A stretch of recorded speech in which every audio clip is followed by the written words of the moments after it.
and Coach Takeo Boyo and Ramara. Coach, how are you? From the Citizen. Coach, do you accept the favorites tag and the pressure that comes with having to be the one that takes the initiative from the start, despite this being a big game? And also, this break that Chiefs have had, do you read anything into it? And is Ronwen back? So let's try to see if I understood the three questions. First of all, if I would take my position and don't understand it as lack of ambition, because in me there's no lack of ambition ever. But if I would take the point of favorite on this match, I would basically eventually trying to pass to my players the energy that they don't. I don't accept that. There's no favorites when the whistle starts.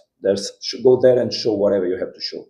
And in the end, there's when you say you were favorite, not before. That doesn't exist. So right attitude from the very beginning, because then if you go sleeping, I always say 100% fantastic, you can win everything. 99% you can lose everything. So that 1%, I don't allow the players to lose. If I allow, it will give me such a discomfort on myself that that's why sometimes I get even emotionally stable, but intention, because I need always to have my players in their limit. But without pressure, just letting them understand by themselves how they need to be in a regular basis.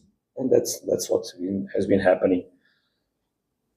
Regarding second one was the pause for Chiefs. I don't know what they did during this period. So I cannot say if it was good or bad. For sure, what I know, I understood the question, I'll go there. What I know is that for sure, the coach, as a level coach that he is, he worked hard to develop his team. He knows what he has ahead. He knows the responsibility of his club. He's a very clever man. He's someone that also has a big quality as a coach. For sure, he worked hard to develop his team. And then in the last days of this period, he worried about us. Before, he just worried about himself, getting better and better and better. And then strategical approach. That's what he did. Regarding your third question about Rowan, let's see. We have expectations that he can come, but we don't stress because of that. Because Rowan will come for sure pretty soon. I don't know if already this match or the next one or the other one, because he's still under analysis. Or analysis, no, assessment. Analysis is another thing. And I spoke with him in the morning. But we don't stress. I'm pretty comfortable with the situation I have in the moment. So let's see what will happen in the next days or tomorrow, let's say, because tomorrow we'll speak. Good afternoon, Coach. Maybe just also an extension to my colleague's question here. I think that the umbrella part of it is you touched on it yesterday as well. It's just how the scheduling has been. You do mention that Sundowns is definitely a capable team to be able to handle this period, but for you coming in and the demand that you have brought in for your team in itself, and I guess the reference was on going against a team that of course has had a sort of long break. But also the second part of it is, I mean, you speak to Orlando Pirates coach who would have also wished in this period that in the race to the title, you would have played the similar amounts of games as well. I just wanted to also get the second part of it, your thoughts on that. If you could on the scheduling part, you would have sort of had equal number of games with that person that you sort of competing with. I think your question is already a statement. It's not a question, it's a statement that I totally subscribe. It would be normal that teams would play the same days or one day after, one day before, but with a similar schedule, obviously. It's never possible for the teams to play exactly the same days because there's TV management of the fact that the TV rights, let's say, there's management of dates, there's management of security issues, there's management of availability also of stadiums. So there's always conditioning on the dates. But it would be normal to have as much as possible a similar calendar. But also Chiefs has no responsibility that not Heroes is the team that is not competing now. Royal AM, sorry, with all respect. They have no responsibility in the situation, so it happened like that. They will do the job, we'll do our job in the best way. We have to cope with the context. That's always all. I don't look back and I can speak about it, but I have to cope with the context. The context is this one. Let's go for it with as strong as we can. Ramara. Yeah.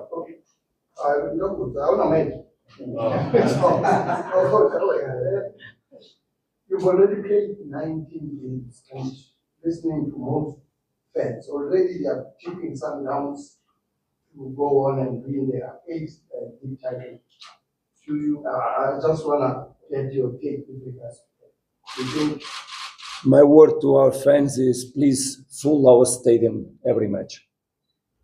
If they want us to win, fill our stadium every match, because we need them. We need to fill the stadiums. And the ones that are present, they have been fantastic, but we have many more at home that I would like to have on the stadiums every day. Please, a word for our fans. Help us to be stronger. Come on the matches, fill our stadiums, make them full, bring the joy, bring the energy, because that's how we're gonna win the next match and the next one and the next one. And everybody thinking always up and only on the next match, because football is next match.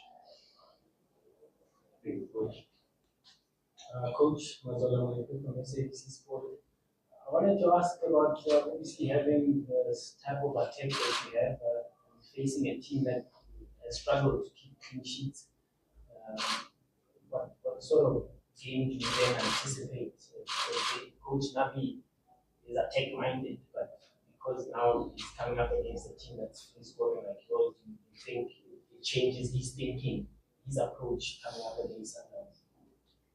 No, he will not change nothing on his general approach on the game.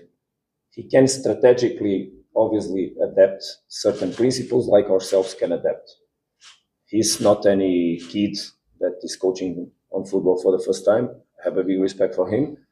And he knows what he's doing, and he wants to develop his team. That's what he wants, because he's preparing also the future of the club and of the team. So we expect, obviously, these games also have a different context. What I mean in a different context is that these games bring something different. They highlight the best of the teams. They highlight most of the times the best of the players. That's why there's always some excitement on these teams. But most of the times, these kind of games are not the best ones or the best technically well-played matches. So sometimes they are, but not in Portugal, not usually. When you see a Benfica Sport or a Porto Benfica or a Sporting Porto, usually the matches can be more narrow, more close, more aggressive, more not so well played. If we go for our match with Pirates, we cannot say it was a beautiful match in general. It was a very competitive match. It's another thing, but with a lot of tactical things happening during the match. But if you think about, if you take out the goals that happened from both sides, that all of them were quite beautiful, and you look at the statistical side of the game, it was not the best, the most beautiful game to be looked at. But it was very competitive, very interesting. So football has other dimensions rather than also the statistical side of it. So that's what I expect also from this match. Could we take the last two questions?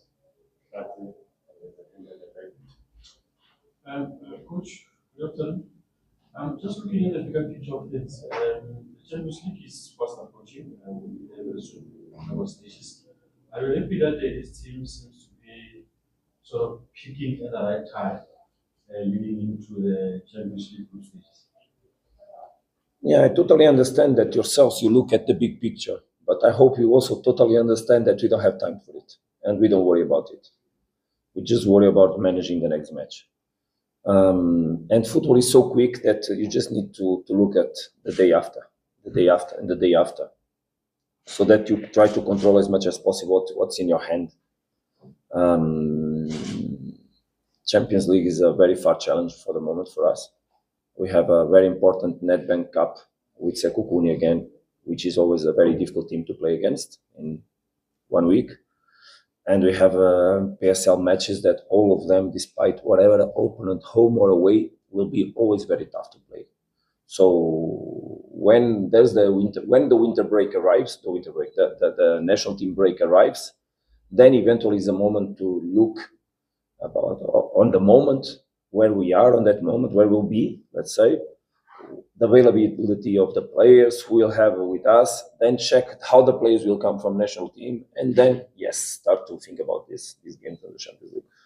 Before that, I don't really worry about that. Yesterday was a very important championship match in Tunisia between Esperance and Etoile du Sahel. I just know the result. I don't even worry about what happened there, and I don't care.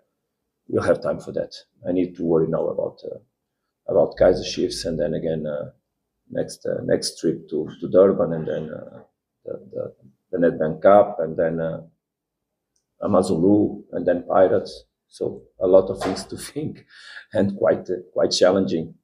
So let's go step by step. And for the last question, you can have, okay, we'll say, okay, have the last one, because I recognize them. Okay, good, Coach. Coach, maybe someone might say this question is a theoretical question, but I believe that I can ask it. Sundowns have played almost 19 games, and maybe they've lost 2 or 1 game. According to my assessment, I see Sundowns as the dominant team in the Betway Premiership. So my question is, what makes Sundowns so dominant in the Betway Premiership? Is it because maybe of the quality of players that you've acquired or have? Is it because of your tactics? Or maybe is it because the standard of the PSL teams they are lower of that of Mamelodi Sundowns? And the motive I'm saying that if you are able to beat 2 teams that are competing for the CAF Champions League and the Confederation Cup, which is Orlando Pirates and Sukuru United, which are third on the log, I have to ask that question and say, what really makes Sundowns so dominant in the event? Thank you very much for your question. I understand the question. I can really understand the question, but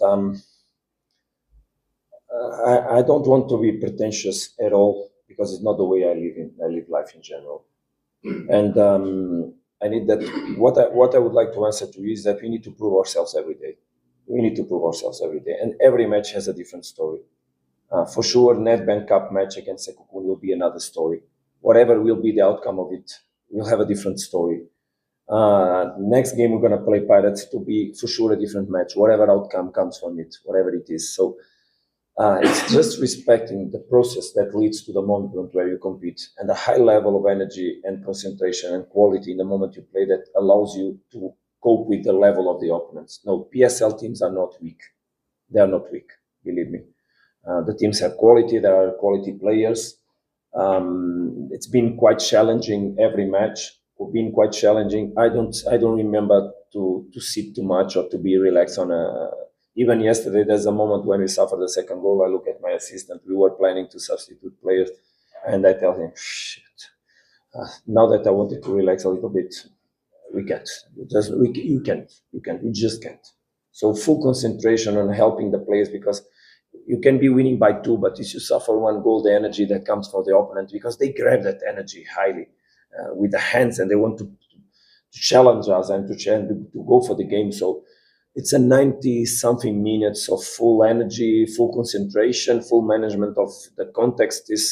And then in the end, okay, whatever happens, you close the door and you go for the next one with big respect for the next opponent. So that's how you build something out of life, is waking up every day. And that's how today I spoke. It's not important the name, but I spoke during these last 2-3 days with 2 players that are not playing so much. And because both of them, we exchanged some messages regarding their situation, what to do, what they could do. And I just told them, please just wake up every day thinking that you can make something out of your life in order to change something. And we ourselves, whatever happened on the game, we should always wake up with that energy. So that's how I wake up today, thinking about, okay, what we saw yesterday, let's go, let's move. And then I even send one message for my assistant, why you are not here? I'm already here. Something like, please, let's move. Let's move. Because it's also my job to make people go and believe. But with the right level of tension, with the right level of satisfaction, with the right levels of pleasure, with the right levels of positive energy, with the happiness, with the smiles, because people can be motivated not just by that. This is not a horse that or a donkey that you need to bite for so that he walks on. No, it's people. You need to relate with people and just make them understand the way they want to go. And this is also something that I really praise and has been totally excited in South Africa, the way people relate with each other. Because you don't need to push no one. People accept it. Just so polite, educated, and so focused on the development, on what they want to achieve, that it's been so. That's why I come every day, yes, with pleasure to work. Because the structure itself is ordered by the family to be like that. So it's also the values of the family that are clearly inside the club, that I totally share, and that the players already have inside of them. So I just need to put it going on. And that's it, nothing more than that.